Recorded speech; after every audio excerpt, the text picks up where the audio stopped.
Hi everyone and welcome. In today's video I would like to show you the process of how I made this piece and tell you the story and inspiration behind it.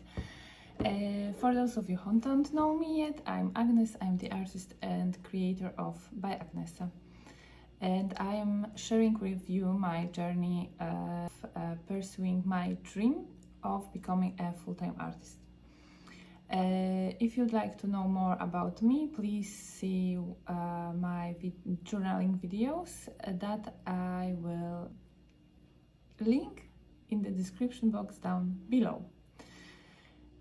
Coming back to this video, this is the first one of the type that I want to make for you. The type where I show you the exact process of how I made given piece and also tell you more about it. Starting with some technicalities, I use Procreate on my Apple iPad Pro with Apple Pencil.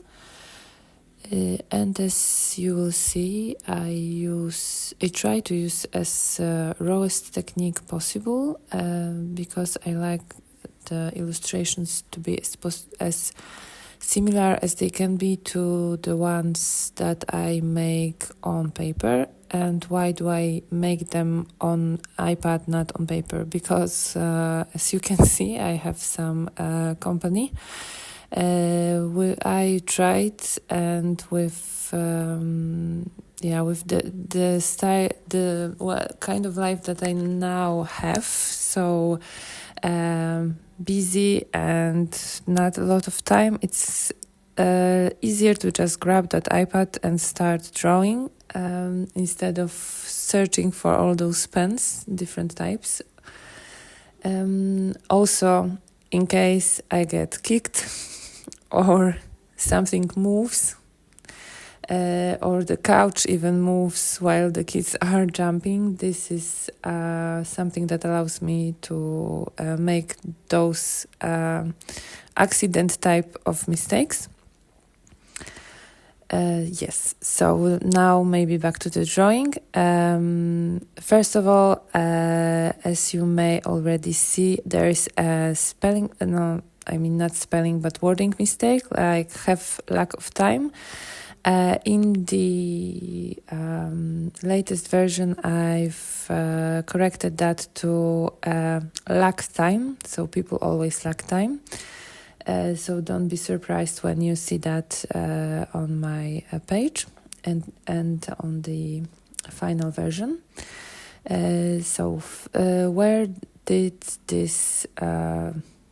Where does this particular illustration come from? This was inspired by my favorite show when I was a teenager. One Tree Hill. There was an illustration also with People Always Leave, and with also the road lights. And then back in the day, I don't know, I don't remember how old I was, probably around 18. I did the first version of this drawing, which I cannot find now, unfortunately, but if I do find it, I will show it to you. And there was the have lack of time mistake first made, and I kind of just remade it at first. So I decided to remake it in a digital version, because this was one of the most important illustrations that I have ever made for me.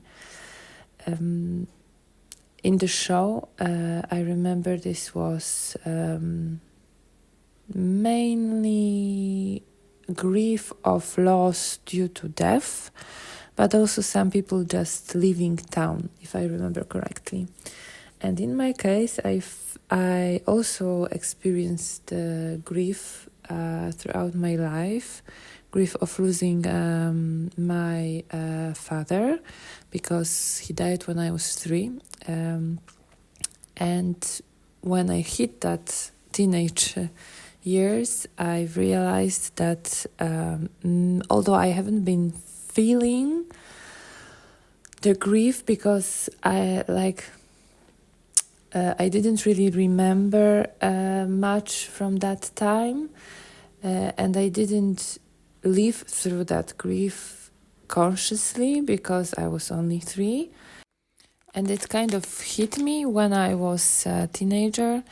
I started, this is the moment when you feel all those emotions strongly. And I think this was time when I worked through that.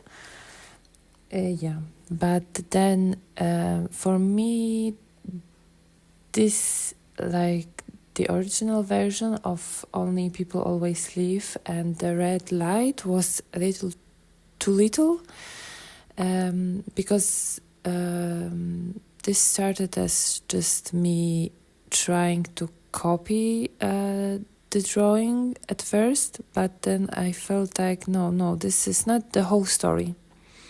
There's more to this, people leaving. And yes, as much as this is huge part of our lives, that we lose people due to deaths, we often forget about how we lose people because of other things, and especially because they just leave our lives and live their lives somewhere else.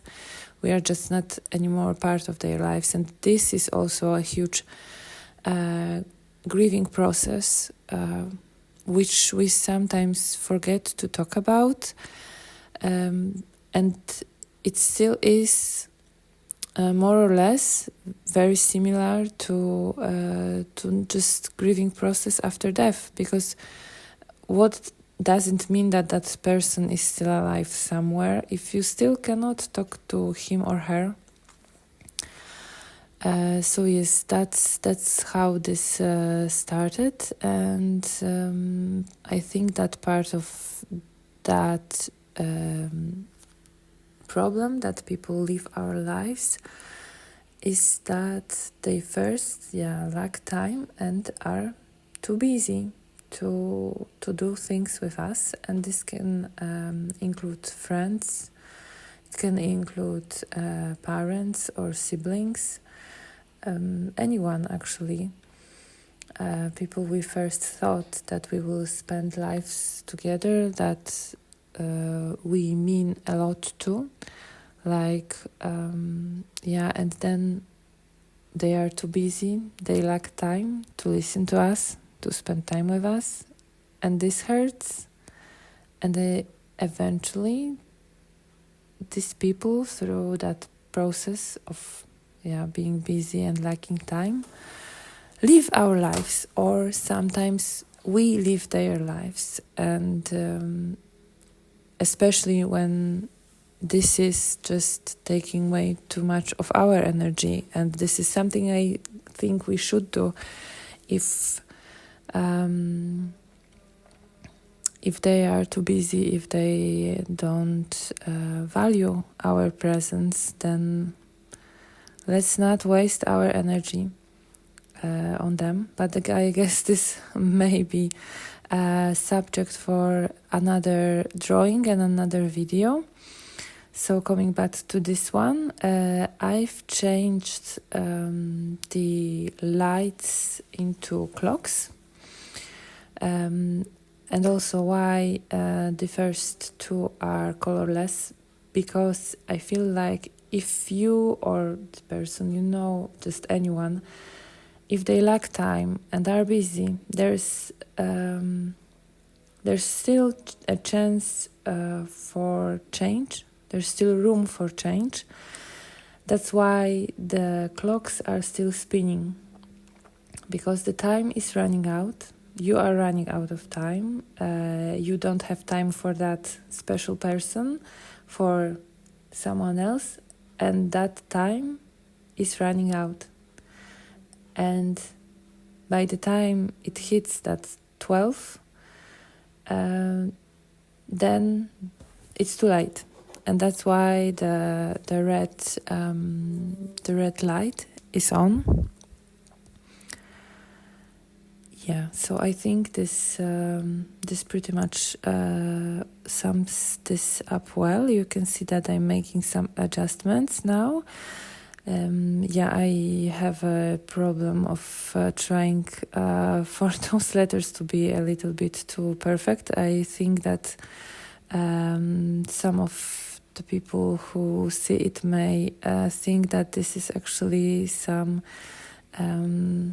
kind of fancy font that I'm using, just typing the letters in, but you can see now that I'm not. I'm drawing them letter by letter. And also, one of those things that why I wanted to show you the process of making my illustrations was that a lot of the stuff that I see, especially on Redbubble and Amazon Merch, are generated in, I guess, various programs, and that's something that I just wanted to make sure that you, my viewers, know that my illustrations are something that I do by hand. I don't use any extra. As you could have seen, I also filled in the red light part. So I already said, I like to keep them as raw and as paper-ish as they can be. And why is this so important to me? Drawing makes me feel better. Drawing is my form of therapy. Just drawing is relaxing for me, but also putting my stories, in this case, the story of people living my life. This is a form of therapy for me, and I strongly believe that this can be also therapy for other people. If not making you feel better, maybe making you feel seen, feel understood. So if you've ever experienced this grief, like any type of grief when people leave you, then this one is for you. For all of you who have experienced that, who have lived through that and survived that. You're brave, we are brave, and you're strong. And you got through this, and you will get through it. And I hope that this illustration makes you feel understood and seen, and may remind you of that strength that you got through this. And that you are a beautiful human being. As you can see on the drawing, I am slowly finishing, and you also can see that even those multiple black lines around the main drawing, I also do them by hand. I am not sure because this is the first time I am doing a voiceover over another video. I hope it will get edited the right way, because my husband helps me with that. And as you may have noticed, there are some parts of the video that are randomly cut out, but the kids were running around, so that's why, if you were wondering. And if we've managed to edit it the right way, the way that I wish it is, and I sure hope we did, then right now you can see the full completed illustration on your screen. If you'd like to see it outside of this video, then please go to the byagnesa.com, where you can find this one and some of my other illustrations. Thank you for watching, I hope you liked it, and if you did, please leave thumbs up. And if you would like to see more of my videos, please subscribe or head to my website and sign up for newsletters so you won't miss any updates from me. And until the next video, bye!